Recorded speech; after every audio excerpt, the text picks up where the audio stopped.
This theory discusses 8 cognitive mechanisms that an individual can or may use to separate their moral standards from their harmful actions, which allows them to engage in unethical behavior without holding any accountability or self-condemnation. They are able to commit heinous crimes without feeling bad about it, essentially, right? So what happens is a person will restructure the way that they think, they will restructure their harmful behavior to make it appear acceptable, justifiable, and righteous. Because they've changed the mentality, then the internal systems that would usually prevent the behavior are selectively deactivated or bypassed. That is the self-sanction, the feeling of, oh, this is wrong.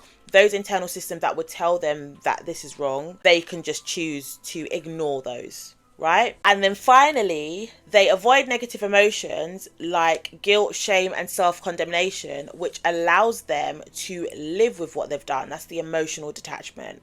So because they have convinced themselves that they are justified in what they're doing, the behaviors that would tell them it's wrong, they've deactivated those, and then therefore they don't feel guilt for the heinous actions that they have completed. In this case, the moral standard has been adapted through their religious belief system. So now, if someone falls into this zombie or dark spirit zone, it's justified for them to get rid of them. It was justified for them to get rid of Charles because he was possessed by Ned, okay?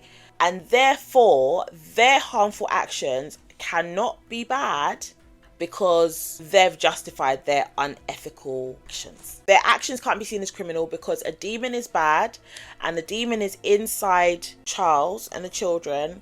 Therefore, they're releasing the children or the husband from being possessed. They need to take them out of limbo and let their spirit free, essentially. So what they're doing in terms of the homicide is justified. So the 8 mechanisms of Bandura's theory are moral justification. So moral justification is the presenting of harmful conduct as serving a moral purpose or greater good. Euphemistic labeling, so using sanitized language to disguise destructive behavior, making it seem benign, not important, is meh.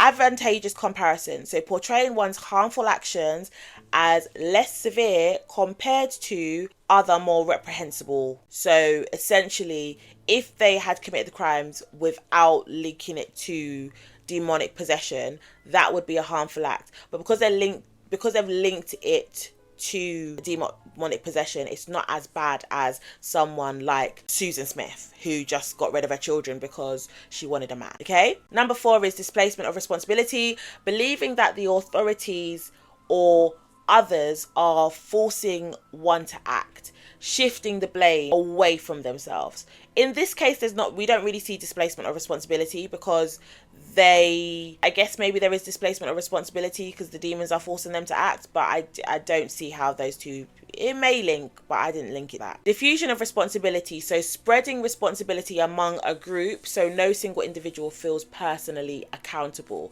You can say this is the case somewhat in this case because Alex, Chad, and Laurie are all involved in the conspiracy.